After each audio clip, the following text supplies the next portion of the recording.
few weeks ago, my buddy Adam Vibe Gunton messaged me and he was like, hey, you should come with us out to Fort Lauderdale to film some YouTube content. I was like, I mean, that's what I do.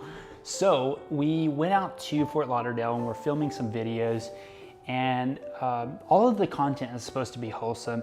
Adam, he specializes in drug addiction recovery, so he helps people that are having active drug addiction issues find Jesus and get over that addiction. So we're out filming a video, and the idea is we're holding a sign that says, I lost everything to drug addiction, I just need someone to talk to. And we're filming, and finally we start getting some good reactions, and then we're like, okay, we need to go relocate and start on a new idea. And so we're driving to this part of town that was like really rough. I mean, super rough. An area that was like everybody that you saw walking was probably on drugs, was probably like completely lost in general. So we're driving and we see this lady. She appears to be praying for these two people at this bus stop. So we're like, oh my gosh, this is crazy. So Adam and I whipped the car around and he was like, we're gonna give them a couple Bibles and pray for them. And just thank them for, you know, praying for some random strangers at the bus stop. So we whip around real quick and we pull up right in front of them. We're right in front of this little bus stop.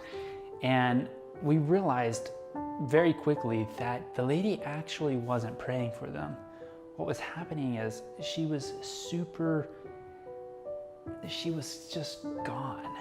She was so high on drugs and alcohol that it was so sad. I don't even know how to explain how sad I was.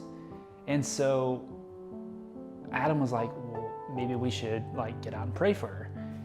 And so basically, well, number one, she was super high on drugs. Number two, we think she may have been prostituting.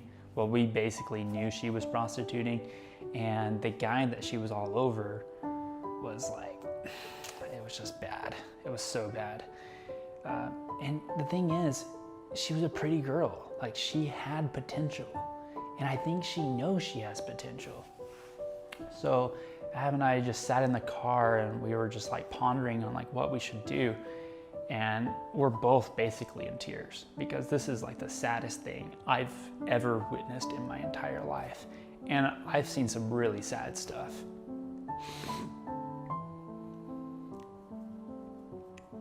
So we're sitting in the car and she starts to look at us. And the look that she gave us when she looked at us, she just looks like just so out of it. So she walks to Adam's side. Adam was driving, and I was like, well, I feel like I should document this. So I pulled out the camera and I'm filming her. She comes to the window and she asks us for money.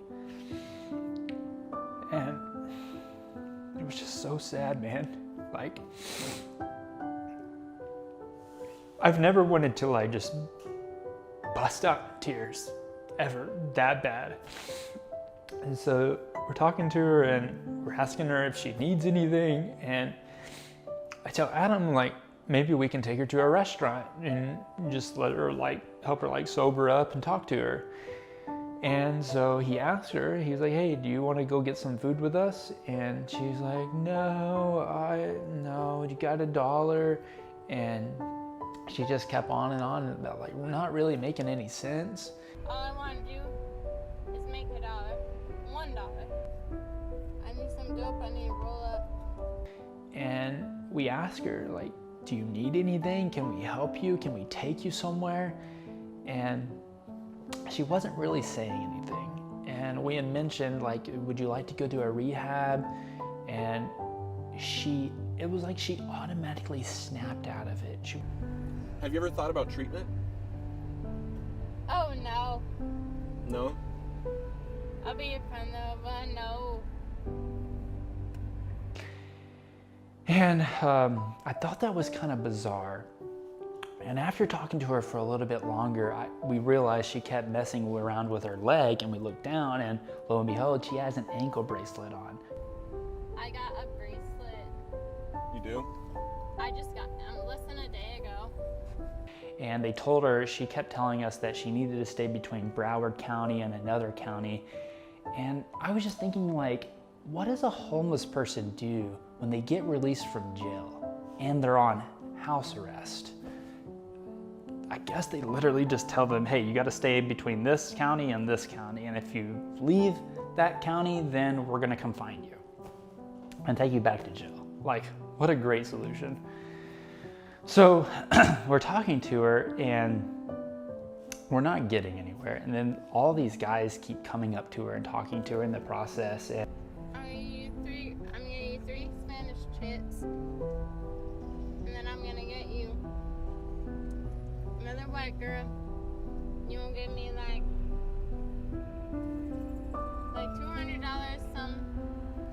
I think God has a bigger plan for you. I think God has an amazing plan for you, and He says that He loves you. You're His daughter. Nico, and roll it. I want him to call me. You want Him to call you? Mm-hmm. He's calling you right now. I know. He's telling you He loves you. You got some change? That you're welcome back whenever you want, okay? Let me. we felt really intimidated. And like after like 20 minutes of sitting there, we realized there was literally nothing we could do. So she decided to walk back across the 5-lane little highway, and there was another bus stop over there with like 15 guys, and they were all over her. And you could tell each and every one of them were super high on drugs. They were all drinking alcohol. And the crazy thing is, we're right beside a liquor store, which was right beside a Salvation Army. How bizarre, right? So the part that really bothered me the most and that stuck out to me the most was when we pulled up, she was making out with this like really old guy, like hardcore, like, oh, it was so disgusting. And he was like all over her and he kept pulling her back and forth. And so, like I said, after about 20 minutes of it, we realized that there was nothing we could really do for her other than pray for her and tell her that Jesus loves her. And so we collectively decided to, pack up and, head on down the road. So our friends Richie and Chandra were in another car right beside us. So they took off first, and Adam and I kind of made one more loop around. And as we're driving down the road, they're probably maybe 200 or 300 feet down from the bus stop. And this girl, it was so sad. So there was like a metal fence, a metal barred fence, and she was hanging on to it while he was trying to pull her toward him. And this was in the middle of town, in the middle of a busy intersection, but it's in an area where nobody's ever going to do anything. And I remember seeing that and I was like, wow, this is that girl's life. This is what she probably does on an everyday basis. I don't know, man, it was just so sad. And for the next 15 miles, we're just sitting in the car, and I'm like, man, I've never witnessed anything like that. Adam's had, been addicted to really hard drugs. He's been homeless. I don't know if it just didn't hit him. It was just like one of those things where I don't know, it affected me so much. I don't know how Adam was really feeling, but you could tell he was sad because he's been in a similar situation like that before. He's been addicted to meth, heroin, all these drugs. He's been homeless before. He knows what it's like to get clean and become a normal human being again. And so we're driving down the road and Richie calls us and he's like, hey, we need to reconnect and such. So we got off the phone, we're driving a little bit further, and Adam looks down, he was like, hey, whoa, we're out of gas. Like the mileage thing was just blinking, letting us know we're out of gas. And so we pulled into this gas station to get gas, and Richie calls us again. I'm like, hey, we're actually across the street. Do you want to come meet us over here after you get gas? And we're like, sure. And it was another gas station. So as we're pulling up, I see this kid run over to Richie, and he's got this box of candies. And I had no idea what they were doing. And after the kid walked away, Richie called us, and he was like, dude, you're never gonna believe this. This kid is trying to sell candy bars. I just assumed it was for like Boy Scouts or something to raise money. But no, he was trying to sell candy bars so him and his mom could get a hotel room for the night. And it turns out that Shanda, after we left that situation, she was praying to God, and she was asking him to put a woman in our path that day to help. And I guess like after a little bit of the conversation with Richie and the little boy, turns out his name was PJ. And so PJ and his mom were living out of a U-Haul doing Postmates together. And in their downtime, he would walk around different parking lots and sell candy bars to the locals or vacationers. So we just thought this was the craziest story, and we ended up, reaching out to, we basically just walked over to the U-Haul, and this is all on camera. This is a video that's already uploaded. You can check it out on Recovered on Purpose, Adam Vibe Gutton's channel. It's an amazing video. They get to tell their story and such. So the next day, so we ended up taking them to a hotel for like 7 days and doing all this stuff for them. But the next day we went to pick them up, PJ and his mom, Armani. And we're planning on taking them grocery shopping. We bought PJ a bunch of clothes, and then we paid for their U-Haul for 7 days. So we were doing all this stuff, and I just can't believe that we met these amazing people and that Shanda was praying for that literal situation. So the next day we pick them up, we do all this stuff for them, and we're driving them back to this hotel. And like I said, keep in mind, when we left that bus stop yesterday, we're like 15 miles away at a random hotel, okay? Homewood Suites. I'll never forget this day of my life, never. So we're kind of in the back of the hotel, like in the very back end, and we pull up to their room, and lo and behold, that guy that was all over the sweet girl that was on drugs the day prior was sitting right there on a crate. We just got back from getting all the groceries and all the clothes and everything, and you just can't make this stuff up. It was almost like he was positioned there for a purpose. And I look at Adam and I'm like, oh my God, I can't believe this. This is crazy.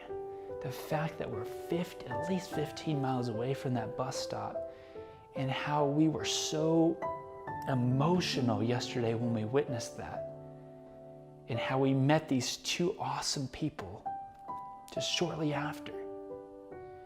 Now, we're sitting at a hotel room that we purchased for these two people, and we get back and that guy's sitting on a crate right there. I just didn't know what to think. So I'm talking to Adam, and we're upstairs, and we're like, I think we should go down there and like pray for him. And I was raised a Christian, like I was raised in like Pentecostal churches, but I feel like I just haven't really been living the right life. So I myself, I don't even know how to pray. And when I do pray, it tends to be for myself. So praying for others is like just completely a whole nother world for me. I've never put my hand on someone and prayed for them. So we go back downstairs. I turn the camera on. I'm like, no one's going to believe this. No one is ever going to believe this. And I set my, Adam starts introducing himself, and he asked if we could pray for him.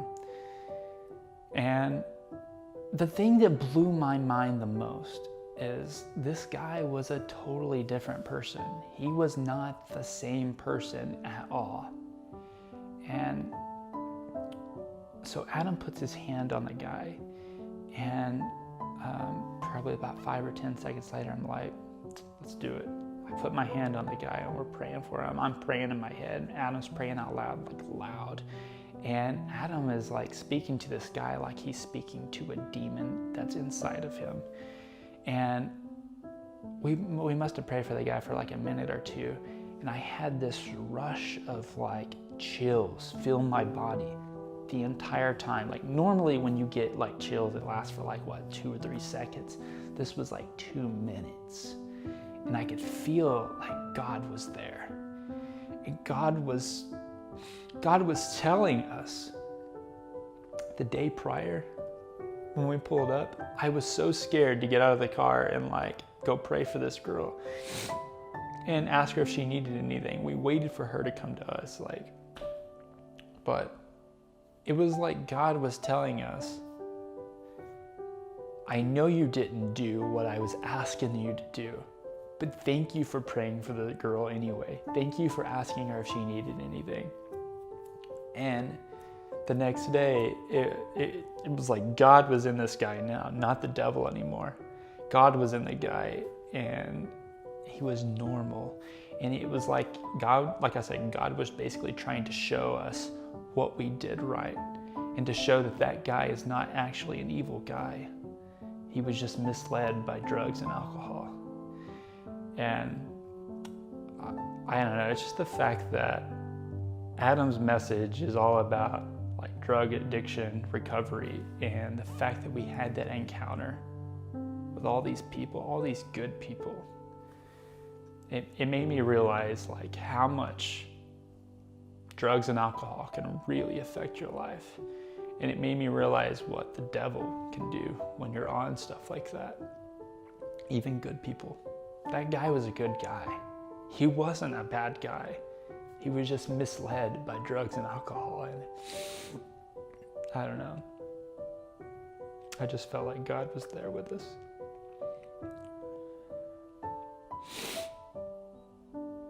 I hope you guys one day have a day like this, because it was just like reaffirming that God is so real. And that it's not all made up. And that, you know, some things don't make sense, but he's real. I'm telling you, he's so real.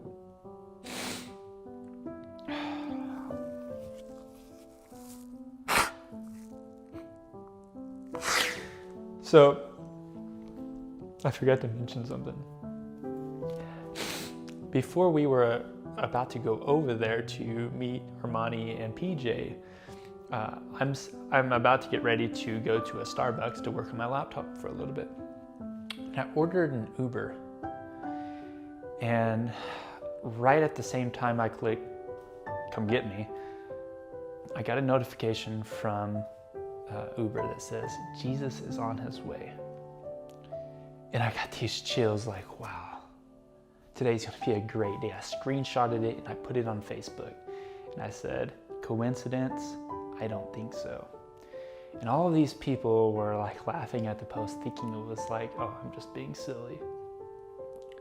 And then we had that day, literally a couple hours later.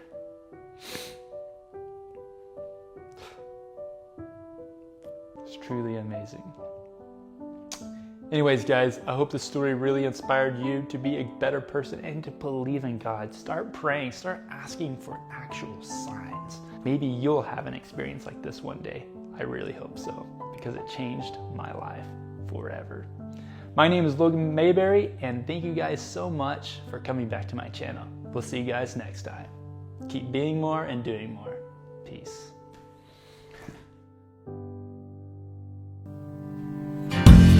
It's nothing new, but it's so good to see you.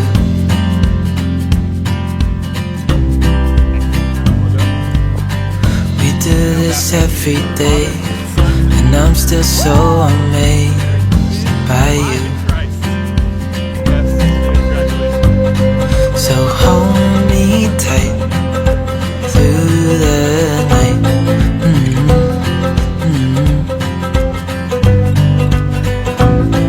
It's just us two.